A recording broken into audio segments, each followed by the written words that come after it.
Welcome back, readers! Today we're reading Ghouldilocks and the Three Ghosts by Annie Sullivan, illustrated by Paula J. Becker. Ghouldilocks and the Three Ghosts. Once upon a time, there was a little ghoul named Ghouldilocks who had the most ghastly hair. One night, she was playing hide and shriek when she heard some spooky sounds. Boo! Boo! Boo!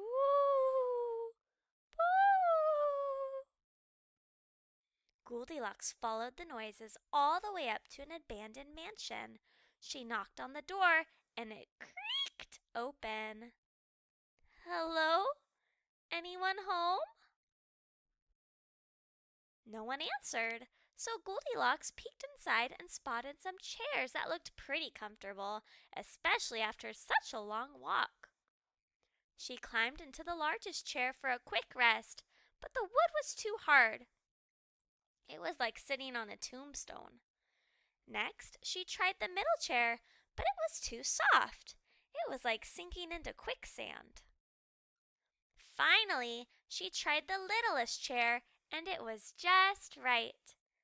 But before she could settle in, there was a crack! Oh no! Not knowing what to do, Goldilocks was about to head home when she smelled something delicious. Ooh.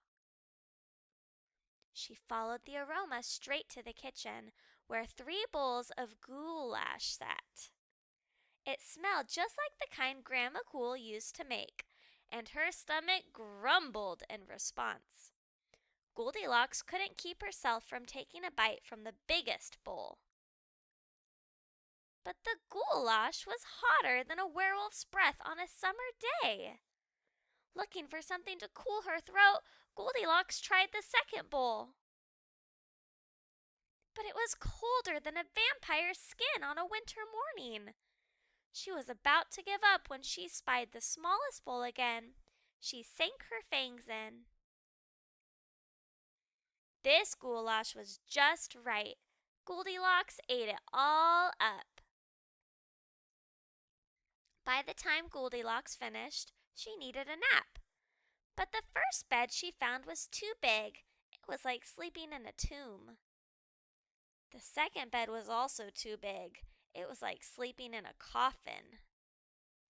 However, the third bed was just right, and Goldilocks quickly fell asleep. But when the ghosts who haunted the mansion returned to their least favorite room, the living room, they gasped. Someone's been sitting in my chair. Someone's been sitting in my chair, too. Someone's been sitting in my chair, and they broke it. Next, the ghost family made their way to the kitchen. Someone's been eating my goulash? Someone's been eating my goulash, too. Someone's been eating my goulash, and it's gone. When they went into the bedroom, the ghost family cried, Someone's been sleeping in my bed.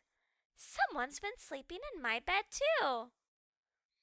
Someone's been sleeping in my bed. And they're still here. Is that a mummy? Ah, scary ghosts! They all tripped over each other as they rushed to escape. You're not a mummy, but you're still a ghost. A friendly ghost. We thought you were a mummy trying to steal our sheets for your wrapping. Mummies do that? Yeah, they're pretty wrapped up in themselves. Goldilocks laughed and relaxed. Thankfully, I'm just a little ghoul. Ha ha! And the ghost family laughed too, over the mix-up. They even invited Goldilocks to stay, and they taught her how to fix the chair. And how to make the best goulash this side of the Headless Horseman's Bridge. After that, she and Baby Ghost became fast friends, often eating ice cream and playing hide and shriek until the sun rose. Goldilocks promised her new friend she'd be more careful in the future. She would never again go into someone else's haunted house, sit in their chairs, eat their goulash, or wrap herself up like a scary mummy in their beds, unless she was invited to. The end. I hope you enjoyed that ghoulish story. I will see you next time. Thanks for being here. Goodbye.